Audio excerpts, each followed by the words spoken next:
Hello, everyone. Welcome to Qobuz Live. I'm glad you're here today, and we have got a really, really cool show with Jim Anderson and Ulrike Schwarz from Anderson Studios today.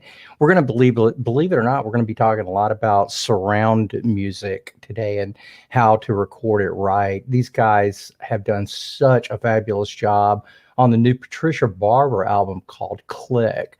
And it is available on Qobuz at 176 and sounds fantastic. But these guys have got this album available in surround. And when I say surround, it's not your typical surround that you've been hearing about lately, the Atmos and that kind of thing. It's way, way, way above that. So we're going to be talking about that. We're going to be talking about the album itself, how they got this incredible recording. And then we're also going to be talking about a new playlist that Jim's got up. He just gave it to us, I think, day before yesterday, I think it was, or maybe it was yesterday. I thought, okay, well, Jim called it a holiday playlist. I'm thinking, okay, well, it's going to be Christmas music. I'll take a listen to it for a few minutes and see what I think. And oh my gosh, it is incredible. Every song on there, Jim recorded, and the quality of every single recording is incredible. So it's really, really a pleasure to have such a master, really a couple of master engineers on hand with us. They're a wonderful team. Before we get started, I'm going to tell you a little bit about Qobuz, just in case you are one of the last people to get it. It's an incredible service. We've got over 70 million tracks now. It's absolutely incredible how much music is on there. I remember when I first started, I think we had a little better than 30. And I was getting calls all the time going, can you get this guy on there? The service sounds fantastic, but can you get Lyle Lovett or Ricky Lee Jones? I mean, some really popular people were not on the site. Well, it was kind of easy to find things that we weren't streaming at that point. But these days you go on it and it's really, really hard to find things that aren't being streamed on it. We're super proud of a few collections that we've gotten recently. The Pink Floyd collection just came out in high res, and that stuff sounds incredible. Obviously the Neil Young stuff all sounds incredible, but if you haven't checked it out, we stream up to 24/192 and everything's bit perfect. So it's going to give you an incredible sound based on the rest of your system. We've also got a download store. We believe in supporting artists, so I'm super proud of our download store. We do have really good prices on there, but from time to time, go on, buy a download, even if you don't need it. It's really about artist support. Anything that we can do to help support the artists is really number one in my book. So like I say, we're really, really proud to even have a download store. We just did a huge survey with just a lot of our customers around the world, and it turns out the editorial is about as important to Qobuz users as any other feature that we've got. We do tons of handwritten editorial, different specials on artists. It'll show you click on the David Bowie thing, it'll go to his collection and cuts and albums that are being featured. But it's really a neat place to go if you're like a lot of us and you don't want to just hear the music, but you really want to learn about the artists. Terrific place to go. These days, the prices are just absolutely incredible. You can go for as low as 1083 a month. You can get over 70 million cuts, and they're all at least 1644. So, really good deal on that. Much better than I think it should be, but it is what it is. So while the high res is basically free, it's a great time to hop on it. We're just about to start. We are offering a family plan as well. So if you've got a family, we've got up to 6 members that you can get onto that. And one that I'm really excited about, because we're just rolling it out, is a duo plan. So if it's just like you and your spouse, or you and your kid, or something like that, and there's just a couple of you in the house, which turns out there's a lot of Qobuz fans that there's just 2 in their house, you'll be able to get a discount on the 2. So let's see. I'm going to take all of that away, and I'm going to bring on our guests, and we're going to talk a little bit about what they've been up to, and this Patricia Barber album and his Grammy nomination, which we want to talk a little bit about as well. So I would like to welcome Mr. Jim Anderson. How are you doing? Very well, David. Thank you. Thanks for having us. Thanks for being here again. We just had Jim and Ulrike. Gosh, it wasn't really that long ago. What was it, like 6-8 weeks ago, something like that? Something like that, yeah. Something like that. So we've got Jim and Ulrike Schwarz. How are you doing?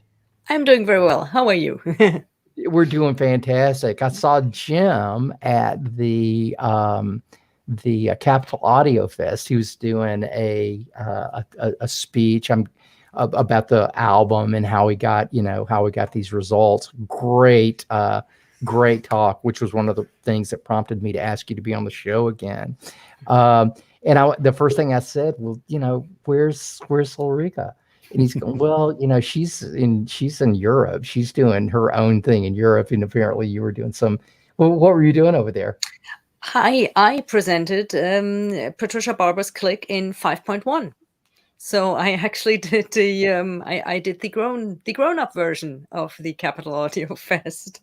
I was at the Tonmeistertagung in Düsseldorf. So that was a pro audio show where they actually gave me a room every day of the show to present in 5.1 or in 11.1 in immersive with height. And so the last day was Patricia Barber and Clique.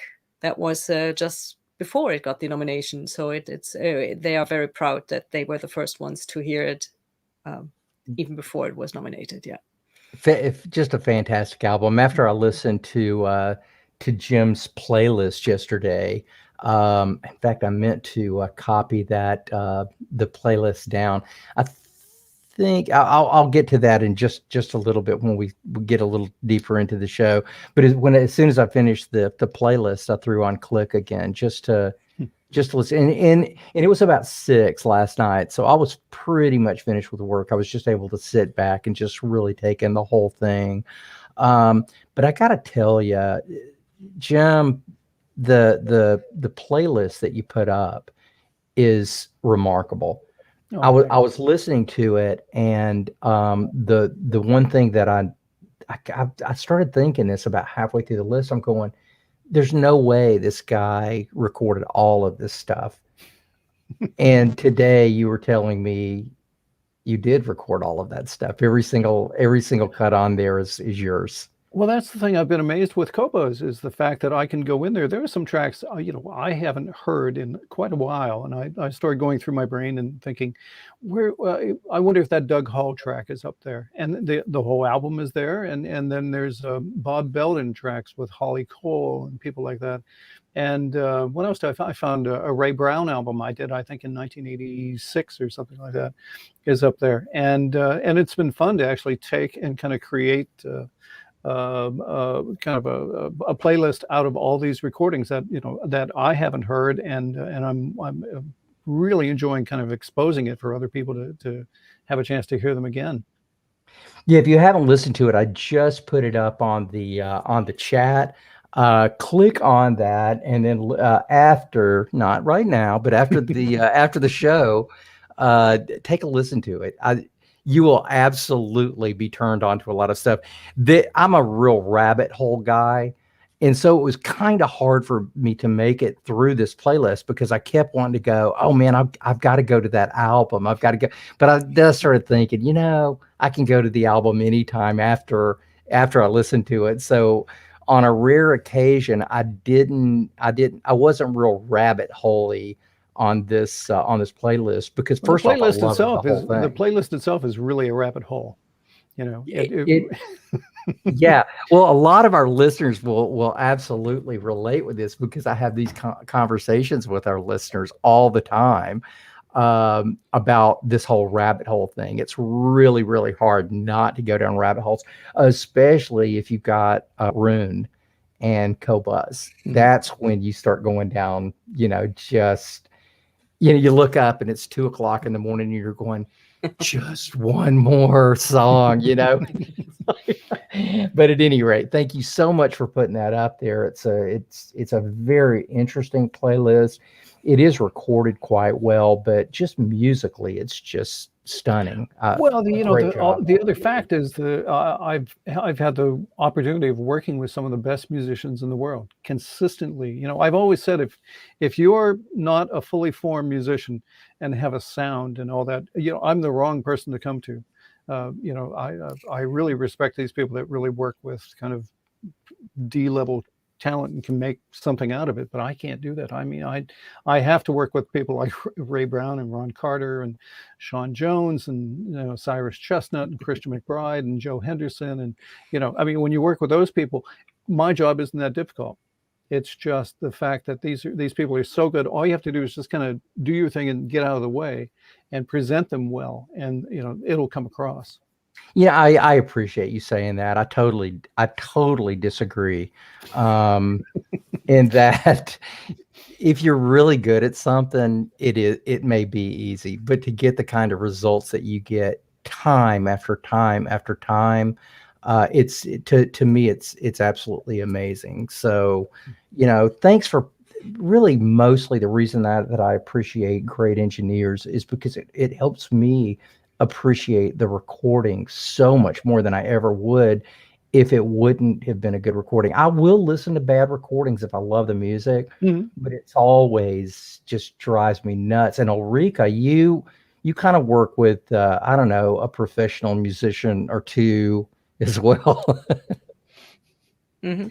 It's of course a symphony orchestra, a first-rate symphony orchestra sounds better than a school orchestra, but you go through the school orchestras, and then when they give you the responsibility to have one of those orchestras, then then yes, the job is a lot easier, but it's a lot more pressure with all the people that are around you, and I think that is the same for jazz. But I think my biggest fear was when I had to actually carry Isaac Perman's Stradivari after him on stage. It's much easier to record him than actually to give him his violin. So I'd rather. It's much easier to record him. So I saw Mr. Perlman with my brother, my wife, and my mother a few years ago, and wow, what an incredible performance! And we were like, I don't know, maybe fourth row center. So it was like he was playing just for us. So I appreciate the other people in the audience, but I'm just going to have to disagree with you too, because my son has been doing violin and cello since he was, I don't know, maybe 5, I think, and he's 20 now. But when I got to go to the concerts that they put on, it was like, oh my gosh, because he was in my heart, right? It was like, oh, this is the best thing I've ever heard in my life. But I was absolutely being biased because obviously the big symphonies, there's just nothing like it. And the one thing that I really dig about your collective experience is that you're also a classical musician, right? Yes. And so Ulrike has got to hear her whole life in front of her instrument, behind her instrument, in the back of the hall, in the front of the hall. So they really know what surround is supposed to sound like. We were talking about this the other day. There's nothing that drives me crazier than hearing a surround performance that all of a sudden, I don't know, I'm listening to Marvin Gaye and the bongos run over my right shoulder, or the singers are over my left shoulder, and I'm going, I want to be up and close to a performance, but I don't want to be on stage. It's just unrealistic. And so when we were talking about the way you guys record, and you were talking about room and having it be so the most natural it could be, you guys have actually got huge experience in this, just from a listening standpoint. You know what it's supposed to sound like. At the same time, there's to me a thing called plausibility. And if I can make you believe that there's a reason that bongo players should be in the back corner, and you buy it, then that, I've made that, and then that will work. But I totally agree with you with the fact that, I don't like stuff back there either, unless it feels like it should be back there. And so a lot of times, when we're working on different rooms, and what we're trying to do is create the sound of a space, and we're trying to we'll do it with microphones. What we'll do is we'll actually kind of tailor the approach of the instrument. So maybe the instrument has a forward focus, but it actually does have some depth that goes to the back. Oh, yeah. Instruments are definitely 360. There's no question there. And we'll get into this a little more on how you guys actually do it.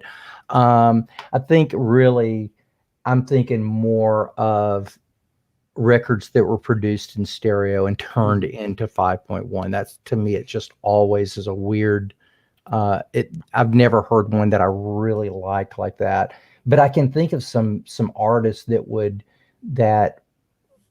really would more lend themselves to that, like a Kraftwerk or a Pink Floyd, or things, they're not natural instruments, right? Like a laser beam doesn't sound natural, but it's really cool when it comes, Well, but if you think about Pink Floyd, for example, I mean, what he was doing, he was thinking in quadraphonic back in 1974, 73. Yeah. So if you get those original quad mixes and listen to what Mr. Parsons was doing, they're phenomenal. I mean, they're just great. And so they were really fully formed at the time. So there was this beautiful time in the 70s where quadraphonic was actually kind of very hip and very experimental. I mean, much more experimental than what we're doing today.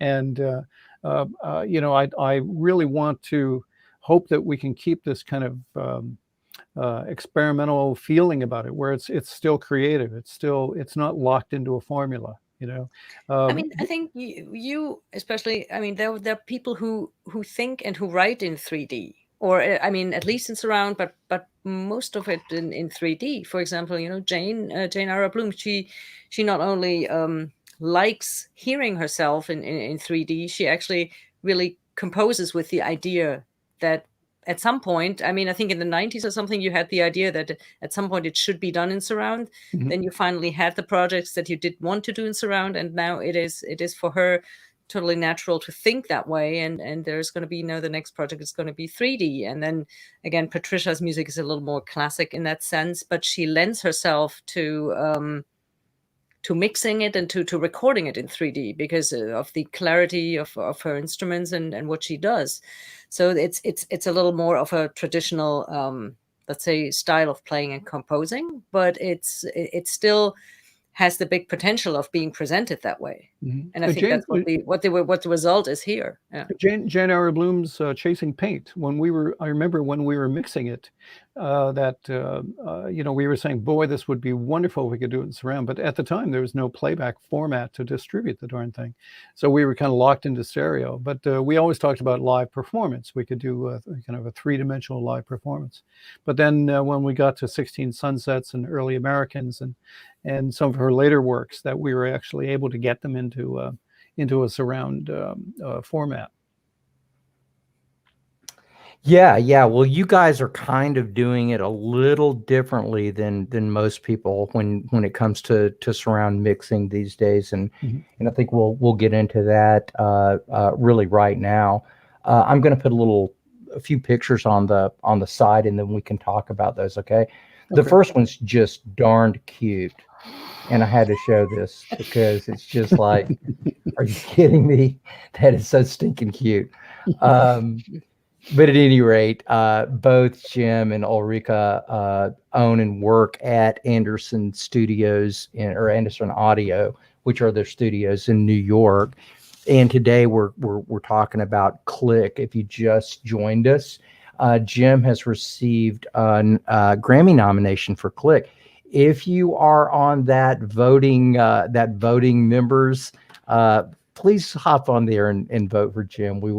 I'm sure that he would appreciate it. And if you Category 74, and Ulrika is also nominated too. Oh, both of you guys, you guys did this together, right? I don't Mhm. think either one of you could have done this alone. No, no, Not not We'll all. talk about the computer that Ulrika built in just a little bit, which I find totally fascinating. And I think everybody else will as well. So we're talking about the Patricia Barber. This is the Patricia Barber album in high definition. And when you say high definition, tell me what you mean. Go ahead, Ulrika. Well, I mean, you have on Qobuz really very, very high definition with 24-bit and 176.4 kilohertz. And the recording was actually done in a little bit more of high definition in 32-bit and 352.8 kilohertz, a format that is called DXD, Digital Extreme Definition. And so every single instrument, every single track was recorded and worked in this format. And so the master format actually is also 32-bit floating comma and 352.8 kilohertz. That has been turned into into DSD for SACD, and there are all kinds of nice DSD formats that you can have it in. But I think the real trick is that you not only, once you are in this high format, you can actually every step of the way has been up in that format, and so we actually got a sound that, although we are known for very good sound, even we didn't expect to have. And actually when we got to Skywalker, where we mixed it and kind of turned up the faders the first time, we thought, oh yeah, there's no going back from that.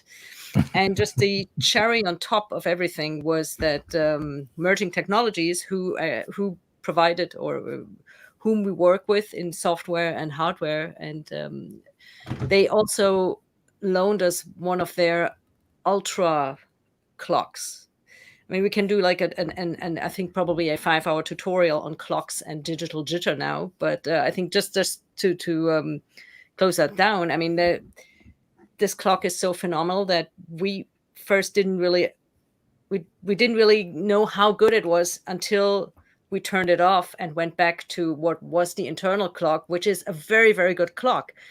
And then we just thought, oh, this is again so much better than what we had before, that we totally fell in love with this thing, and would like to have actually everybody at home to have that clock, not only to work in this high resolution, but even more to listen to it in lower resolutions when it becomes actually more important. You know, David, a long time ago, a friend of mine said to me, I think this is the clock you're I talking think about, this is right? it. Yeah. that is the clock. You know, kind of engineering is really just paying attention to detail. And the more attention that you can pay to every element, the better the engineering will be. And that's basically what we've done with this whole recording process.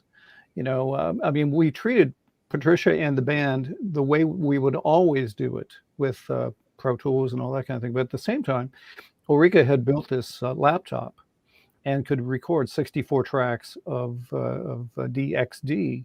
Yeah, so that was going to be my next. That was actually going to be my next question for you, and I do want you to continue that. But there's so much surround stuff out there in different formats, whether it be just immersive or 5.1 or Atmos. I mean, there's a lot of them that are going to be coming out. So tell me, while you're getting into this, what would be the difference of the way that you recorded your multi-track as compared to the way I guess most all other multi-tracks are recorded these days, from a resolution standpoint and from a track standpoint? Well, I think from a resolution standpoint, probably the standard these days is 2496. And we are, what's that make us, 4 times, 16 times, whatever? I mean, no, it's if you take for example the sampling frequency would be 8 times the one of a CD. So that's 8 times more often that you get a picture of your sound. And then the difference, and then the 8-bit difference, I think just very, very quickly said, the resolution is 256 times the resolution of CD. And that if you really, just do 24-bit and 352.8, so not even talking about the 32-bit float, but just the difference between that and DXD is about 265. Yeah, it's just the higher the resolution. I mean, it's once you start hearing it like this, and then as Ulrike was saying, once it really gets clocked properly, my God, it's just you know, the old to die for. I mean, I honestly, when we opened the faders at Skywalker, we both looked at each other and said, "Okay, I get it. Now, you know, this is what this should have been all along." And it, I think it really translates. You know, when we got it to Bob Ludwig, who did the mastering on this, I think Bob had talked about, he has done a lot of DSD work and all that, but everything's been upsampled to that, and not very rarely has a production been kind of recorded, mixed, and mastered in this resolution. And it was actually downsampled. I mean, in terms to getting to the DSD for an SACD, this is downsampling. This is a lot less data than the original has. And but I think I went to the mastering in Portland, and he stopped the session to give you a call, and that rarely happens. He actually said, I need a minute. I need to call Jim. And so he did. I think last time he sent you an email, but this time he had to call. Yeah, he. I was walking down the street. Yeah. I was walking down the street, and my phone rang. And it's Bob, and Bob saying, "Hey, I just have to tell you, this thing sounds really good." Well, I mean, what a compliment! I mean, you would.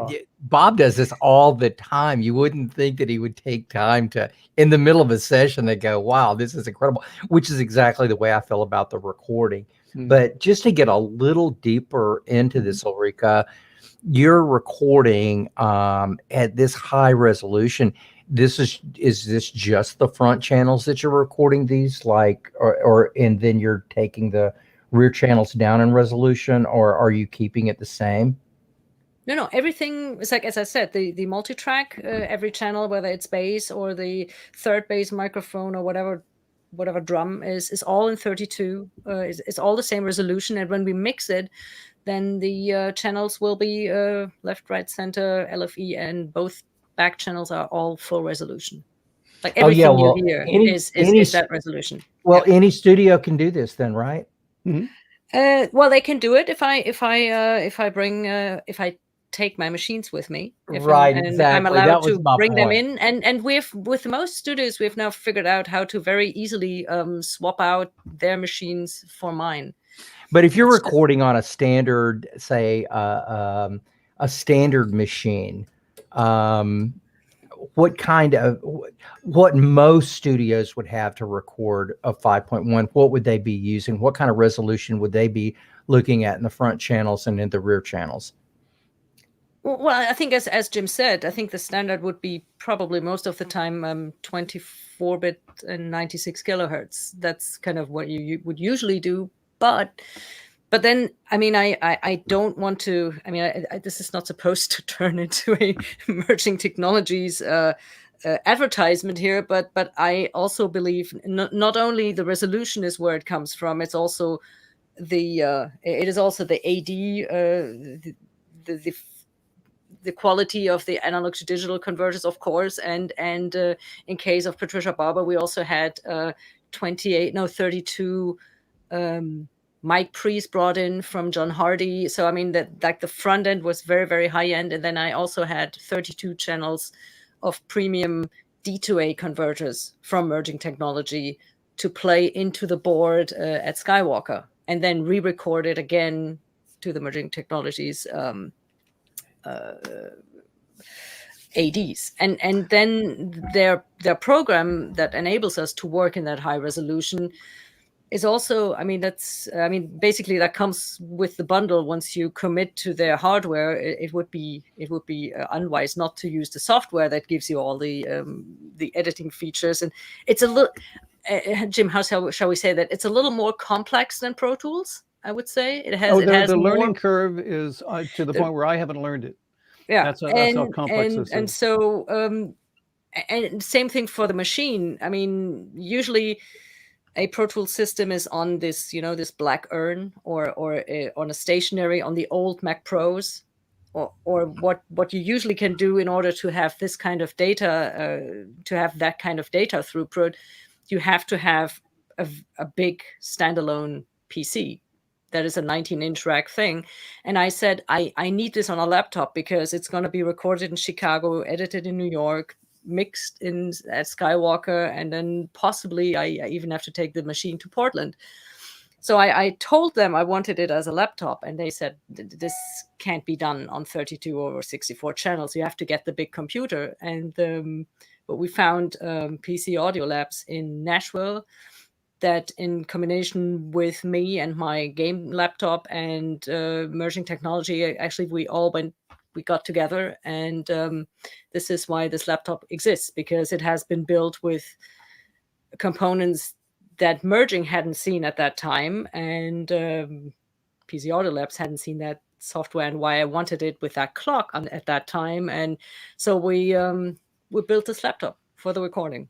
And then in addition, I mean, the other thing that Ulrike didn't talk about was we replaced every AC cable with the Essential Sound Products music cords. And so Michael Griffin came down to Chicago from Detroit with 2 boxes of AC cables that are very good, high resolution, and they just take the power out of the wall and just throw it at the piece. And the equipment sounds like it's working the way it was designed. All the mic pre's, all the microphones, all the direct boxes we used. Everything was powered by these really wonderful cables. So we have a lot of people to thank for this, the quality of this recording. So this is another thing that comes up a lot, and we'll actually get to these pictures that we were talking about. By the way, we're talking about the new album Clique from Patricia Barber that Jim and Ulrike are up for a Grammy award on. If you guys want to get this in a multi-track format, they're available. These QR codes actually will get you to the CD and to the SACD, and you can get the big mix on there. Like I said, on Qobuz you can hear it. We've got it in stereo at 24/176, but this would be a great place just to go and get the actual physical unit, so that you could get all of this crazy high resolution everywhere, which is a good bit higher resolution than what you would find on, say, an Atmos. Ulrike, you were telling me the other day that I believe that the rear channels of Atmos, they max out at about 48K. Is that right? No. The whole Atmos is 48 or 41K, but in an AAC. So the data compression is AAC, and on the SACD, of course, you have linear 5 channels in DSD 64, and if you want to listen, if you are capable of playing back files, there would be 2 places you could buy actually the 5.1 one time in DXD, so in the master quality, or in up to DSD 256. You can do that on nativedsd.com, or in the same resolution that you have at Qobuz, the 24-bit and 176. You can get it on a website called Immersive Audio Album. That's an American site.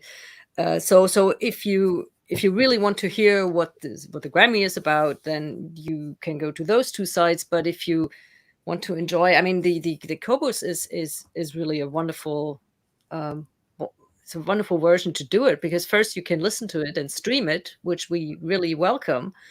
And then if you want to help products being made that same way, then we would really appreciate it. And Patricia would appreciate it if you actually bought it. So, and the good thing about Qobuz is you can do it on both. You can do streaming and this wonderful download. Yeah, well, I look at Qobuz. It is such a great tool for things like this. You can get turned on to a lot of music, but I have absolutely no problem when people want to buy the 5.1 version or the vinyl version. It's a really good way to find out if you're even interested in the music. We had actually a really good question here. I'm not going to answer this because I think I know what your answer is. But what one of the Facebook users? Oh, by the way, if you don't sign up with Facebook and let us know that you're going to be watching the live stream, you just turn out as Facebook user. So we're going to call you Bob. Bob is asking, what defines a good recording for you?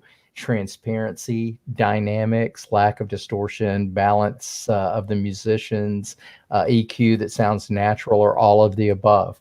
Bob knows exactly what he's talking about. It's all of that. I mean, that truly is what a good recording is all about.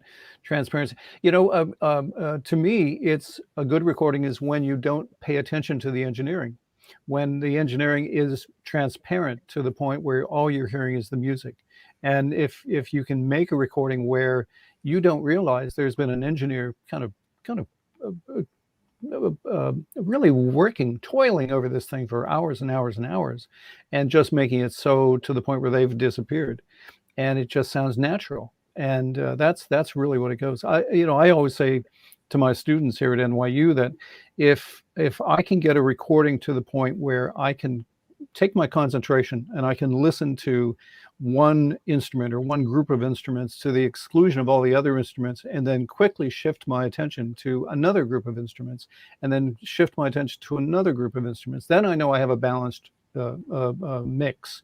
And so that to me is the mix I want to send off to mastering, because that has all the elements that a Bob Ludwig can do anything he wants to it. He can, if he wants to compress it, if he wants to EQ it, if he wants to add some bass or something. But the nice thing is, Bob actually heard Clique and really didn't do anything. He didn't do anything to the stereo. I can attest to that. He said, "Why would I do anything to it? We put it in sequence, and that was that."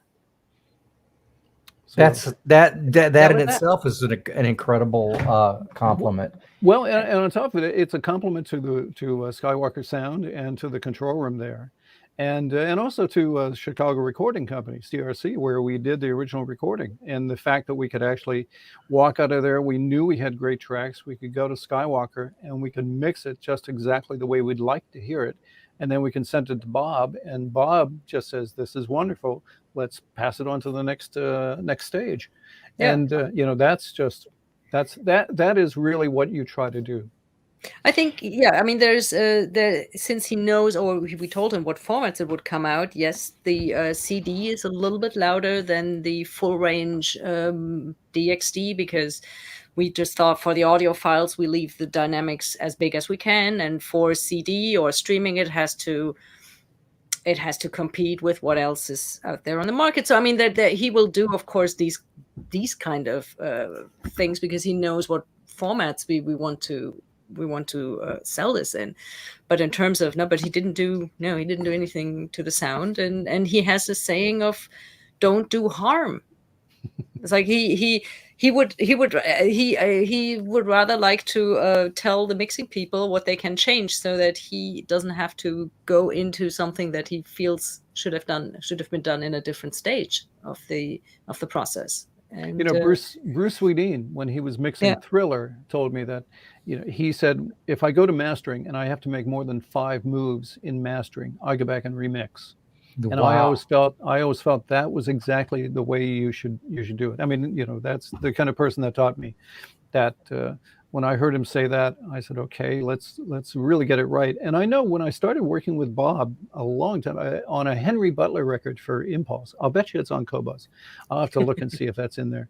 I went to Bob and he was the the mastering engineer of the day back then. Back was it 1986 or something like that, when Impulse called me, Ricky Schwartz, and said, "Who do you want to have master?" I said, "Oh, Bob Ledwig." And he said, "Okay, I'll get him for you."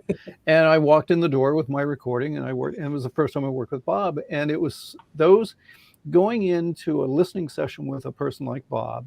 You then go to the recording studio and you realize all the things that he did now I can do, then he doesn't have to do it. It's that little dance that you do.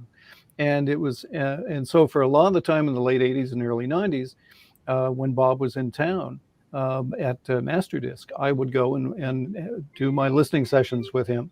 And excuse me, my phone was ringing. And so I learned a lot, and it really helped me develop what I needed to do to be able to take my recordings and pass them on to mastering. And now it's always very expensive when I come home from one of these experiences in Portland, because then I start thinking, well, why didn't I hear that at home? And then cables are being changed, and new amps are being rolled in, and yeah, it's not cheap, not the mastering, but also the consequences of it. So, I really love hearing these experiences from an engineering standpoint, because you've said a couple of things that really hit me strong.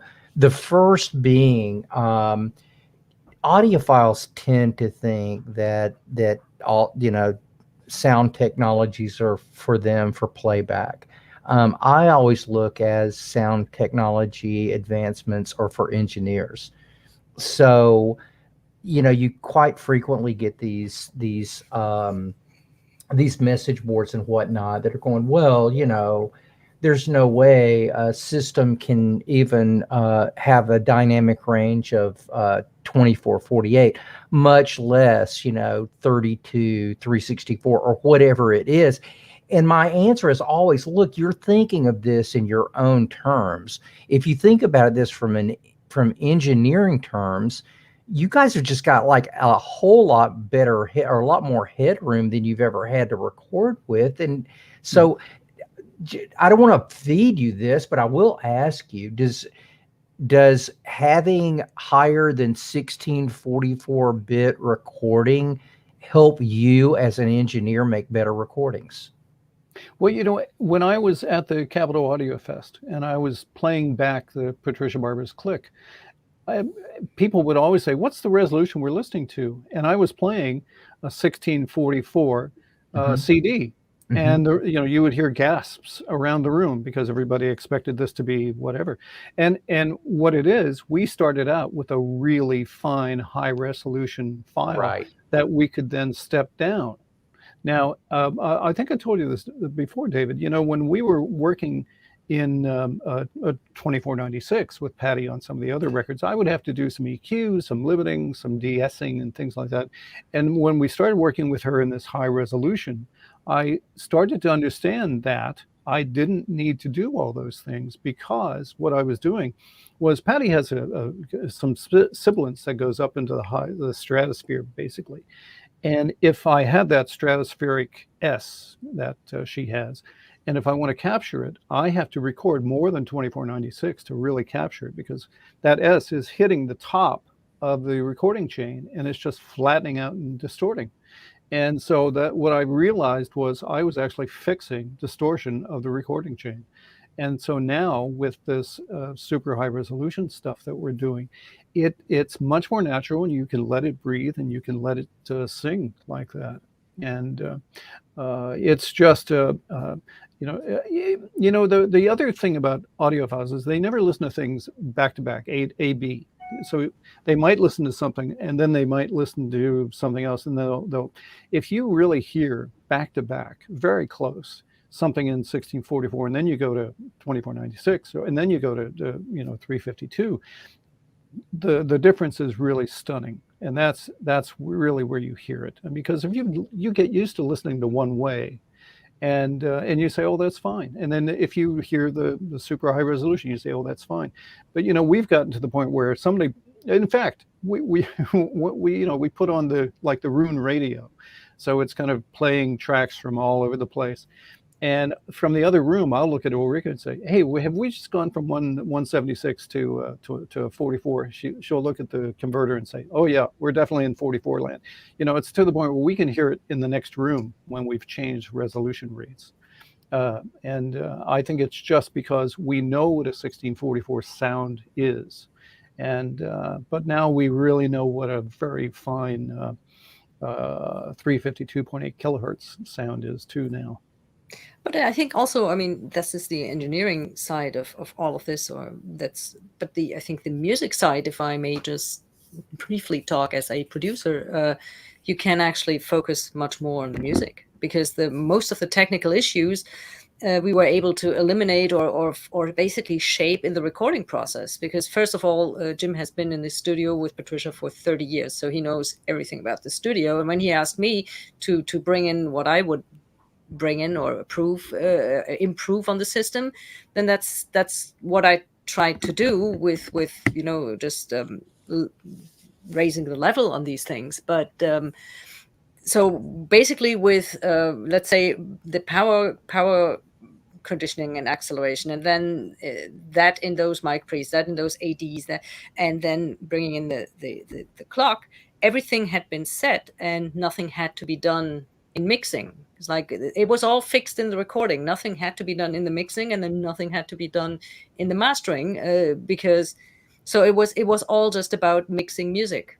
It wasn't about, when somebody says, do you have a good EQ, then it's really you have to fix things that you couldn't fix or that you couldn't get right in the recording. I mean, all these things, a compressor, an EQ, all these things are not really things that make something better. They're trying to fix things that you try to avoid in the first place.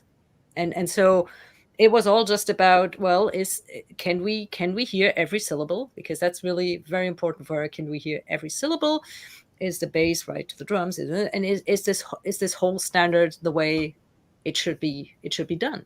I mean, this is ultimately, it is about music. So yes, high resolution is all great and fantastic. And I think this is really what made this Grammy committee decide that this was worth a nomination, because in the end it is a trio with voice, and it's not like Harry Styles, or it's not like Alicia Keys. It's not this big production. It's a very small production where all the detail has been really in the detail and not in the mass. So it kind of, it shows that there's still, music is still worth something. It's like, well, just one of the points doing a Frank Sinatra standard, basically. Yeah. I thank you guys for explaining that from your perspective. So, folks, when your audiophile buddy comes to you and tells you that nothing above 1644 is worth it, or you're not going to be able to hear it on your system, let them know it's not about the playback. It's about the recording. This is one of the reasons that for, say, the last 5 years, you've started seeing better and better and better recordings. There was a time in life when only engineers like Ulrike and Jim could actually get real bass on an album. That was one of the first things that I noticed about your albums, Jim, is that they, even from way back, they always had a good sense of timing. They always had a good sense of bottom end. But a few years ago, and it wasn't even really that long ago, having bass that sounded like bass was an exception, not a rule. You had to really go look for things, or things that actually sounded dynamic. Some of my favorite recording engineers have been able to do that in a lower bit form. Bill Schnee, Cookie Marenko, but you've always had to be on that kind of a level if you're getting those kinds of recordings. But both of those two tell me as well, it's about the recording. I've got more headroom. I can make a better recording with higher resolution than I can with with lower resolution. And when those guys and you to tell me things like that, it really hits home. I'm going, well, I'm so glad high resolution is here and here to stay, and that there are masters like you guys that you can that people can actually learn from. Jim does a class at NYU, right? Mm-hmm. At the Clive Davis Institute of Recorded Music, and we do a couple of different classes. One for freshmen, which makes their heads just explode, and it's technical ear training. It's really teaches them how to listen to a recording and how to dissect it and listen to the various phenomena that occur, and and you're listening for EQ, you're listening for time delay, you're listening for compression, you're listening for we do a thing, A-B drills, which are here's A, here's B, what's the difference? And I keep telling them, this is really, if you send something off to mastering, that's A, and then when it comes back from mastering, that's B. Can you listen to the two, and can you actually determine what has been done? Do you like it? Is it a good thing? Is it a bad thing? If it's bad, how do you talk to the mastering person and say, here, I would like for you to do X, Y, and Z. I would like for you can compress it, but don't be so hard on the attack time, let up on the release time, things like that. Very, very concrete information, David, the other thing I was going to tell you that, the other thing about bass is, first off, I've worked with, some of the great bassists in the world, the Ron Carters, the Dave Hollands, the Ray Browns, the Chris McBrides. All these people are just phenomenal bass players. But I've also worked with some producers who would say, I want to be able to transcribe the bass line when I listen to this. And so that's really what you've gone after. The way I always think is, I want to be able to listen to the bass line. I would like to be able to sit there and notate it if I had to write out that bass line, and I want that kind of clarity, And if you can't get that kind of clarity, then something is wrong somewhere, and that's always the trick. And there are many times when I'm sitting there and I will listen to, especially when you're just about finished with the mix, I'll do a pass where I'm just listening to the bass. That's all I'm concentrating on. And do I have a consistent line? If that's the case, I'm not going to just compress it. I'm going to actually sit there, and I'm going to actually, with my hand, put on the fader, and I'm going to ride it up and down just ever so slightly, and just really kind of try to feather it into the mix. And then I'll do it with the other instruments too. But that's the kind of attention that you have to pay to detail on these recordings, to really craft and hone them into a kind of a work. How do you guys ever go to a concert that you're not mixing? Does it not just? I know when I go to most concerts, I'm thinking, are you kidding me with that 180 hertz bass hump there? It's killing your mid range. I don't see how you guys could ever do it. I think you would get like halfway through a concert and stick a pencil in your neck because you're going. We go to Carnegie Hall and listen to symphonies, and we go to some of the great concert halls of the world. Yeah. And what did you say? And you walk out? Oh yeah, we have walked out of very famous orchestras. Some of the best orchestras in the world have not seen us in the second half. So this is the curse of a great engineer. It's like, you're going to be at your funeral, you're going to sit up in the coffin going, could you take some of that mid range out of that? It's the wrong music. I'm leaving. I have to. A friend of mine was having surgery, and she was in under anesthesia, and the doctors were playing music. And they changed from, and this woman was a jazz singer, and they changed to a Kenny G track, and she under anesthesia, and she told me this story, so I know it's true.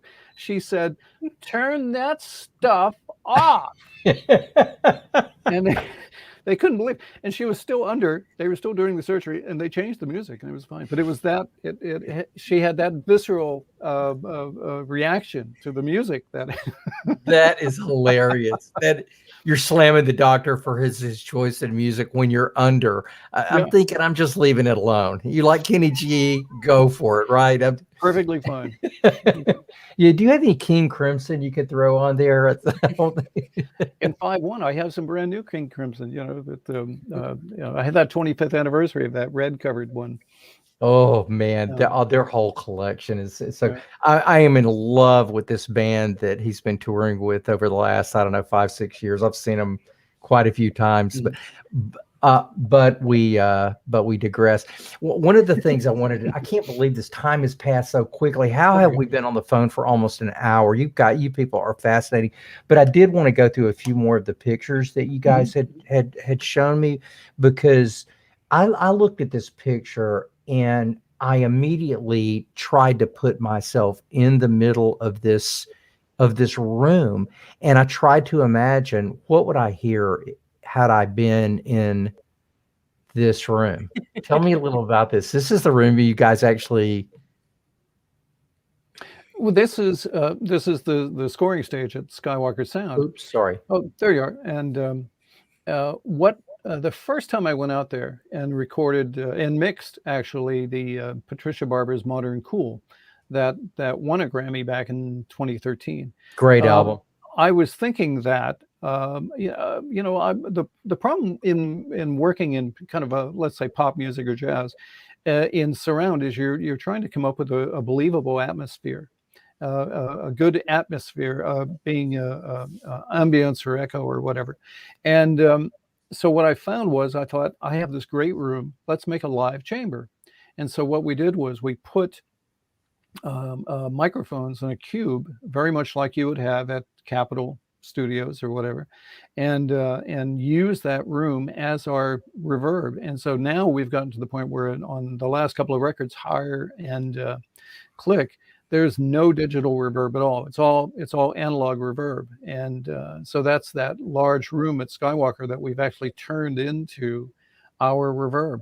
And there we go. Here it comes. Next one. There we go. And so we have a couple of speakers in there, and we send out into the mix. And this is kind of a classic way to add reverb to a mix. I mean, all the great Capitol records and Columbia records from the 50s and the 60s. That's the way they did it. Yeah, that's how they did it. I mean, they certainly didn't use their scoring stage, but yeah. When you say analog reverb, you mean just natural reverb? Very natural analog, in that I am sending a signal out to a pair of speakers, and it's activating the room, and that is being picked up by microphones. And that is so cool. Yeah. So you actually change the delay by moving the speaker a little closer, a little further. Not the speaker, but the walls. The microphone. The walls and the ceiling. The ceiling, yeah. you can either have a absorbing ceiling or a reflective ceiling. And each of these panels can be turned. So this is how you can, I think, get your reverb time from under a second to 2.8. Something like depending that, yeah. Depending on how you treat the room. This is really analog changing of the reverb time. Very analog. Yeah. So if we have more of an up-tempo Mm-hmm. tune and the echo is too much, we don't turn down the echo. What we do is we actually go out and make the room tighter, make the room a shorter reverb in the room. That is fascinating. Folks, I thank you so much for being here and taking your time. If you're listening, I'd like to tell you thank you so much for being with us. And if you're listening in the future, I certainly hope you enjoy this. If you're listening before January 5th and you can actually vote on Grammy nominations, take a listen to the album. Grab the 5.1 and vote for Jim. It's category 74, right? Yes. I'm sorry. Category 74. Category 74. Great. Yep. Bob Ludwig mastered this for these guys. This is the room they use. This was the clock that Ulrike was talking about that made such a huge difference. And that was the merging technologies clock that you're talking about. Plus Clock U, yeah. Yeah. Do you guys have one of these in your studio? I hope we soon will. Yes, but the good thing is they are also, I mean, they're available as a consumer version, and so this actually is the one with the little Swiss flag down there. Is the clock, is the unit, and it is available for sale, and also is a consumer version of the D2A converters. So I have to the check. I'm gonna have thing to that you check see these on top guys of it out. is mine is the pro version, but they have the same thing for consumers. Yeah. And there's the computer. There's the legendary laptop. So, it doesn't look like anything. It looks like a laptop, but this would Mhm. be like the gaming equivalent, like a high-end gaming equivalent of a sound computer. This isn't something that you're going to buy off the shelf, right? No, Anytime soon. it has components that are a little unusual for normal computers. I Well, think if we the internal hard drives are 8 terabyte SSD, which is One a of the lot. thing one of the So things that I just really dig about you guys is that you would actually do it. That you would actually go out and build a computer that would do what you wanted it to do, that would allow you to get this kind of sound that you wanted to make. So Mhm. that's one of the reasons I was saying this isn't like a normal surround that you're going to hear from an everyday studio. This is a really, really high-end specialized recording, which is really the reason that this thing has been nominated anyway. So, Jim, I wish you the very best of luck. Ulrike, thank you. Wish you the very best of luck. I can't wait to get to New York and sit in on one of your classes at NYU and just hang out a little bit. Anything that we've missed that you guys would like to pick up before we say goodbye to everyone? Well, the one thing I've always tried to do with Patty is to make sure that what the state of the art of recording at the time, if you go back to A Distortion of Love and you go to Cafe Blue and all these albums, we've always tried to make sure that we're right at the bleeding edge of technology if we can. And so when we got to, when we got to doing Higher, that's when I came to Ulrike and I said, okay, where can we push this? Where can we do? What can we do next? And that's when we said let's get in there and let's start using some of this technology that you've been using in classical music, and let's incorporate it into kind of more popular production techniques. And that's really, I think, where we took this the next stage. I think what I would like to do is maybe get some Ulrike. Maybe you can do this for us on Streaming Music Matters or Qobuz.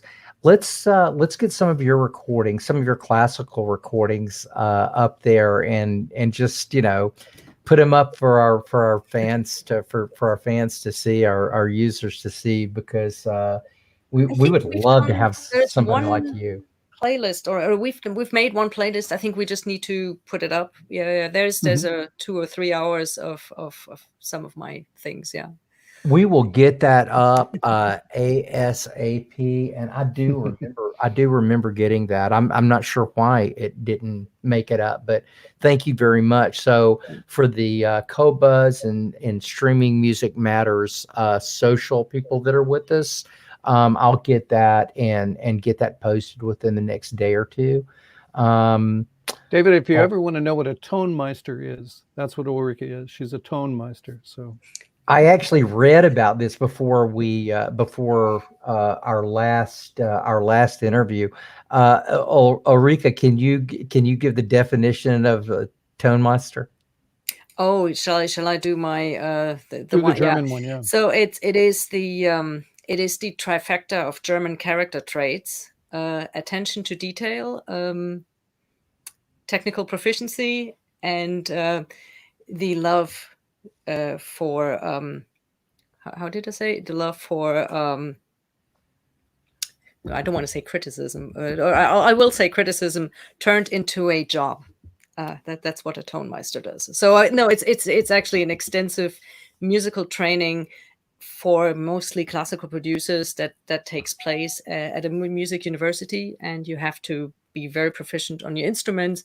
In my case, we had to take all the tech classes at the Technical University Berlin, and then this is turned into a basically music producer's degree, which takes the equivalent to something like master's degree or PhD. Yeah, so this wouldn't be like your basic full cell Yeah, recording. it's like a 1-year program. Yes. Well, that's where most of our right. that's really and the where best, most of our recordings are coming from, right? I right. mean, that's just And that's and just the way it I is. think the most impressive thing about this whole thing is the class size. So my class size was 3 people. For how long? 6 years. Wow, 3 people in 6 years. You must have liked them because people were And killing. 100 people applied for those positions 150, too. yeah. 150, yeah. That's incredible. That's incredible. Both of you guys are just so impressive. And I got to know one thing. What is your instrument? Piano. All right. Fantastic. And you still play? Well, no, my piano is actually taking a break at Lake Starnberg in Munich, and Jim's piano is working at Clive Davis. So at the moment, I don't have a piano at home, but we will get there at some point. Yeah. Fantastic. I was a French horn major at Duquesne University, but you had to be a piano minor. But when my kids were growing up, I said we have to have a piano in the house.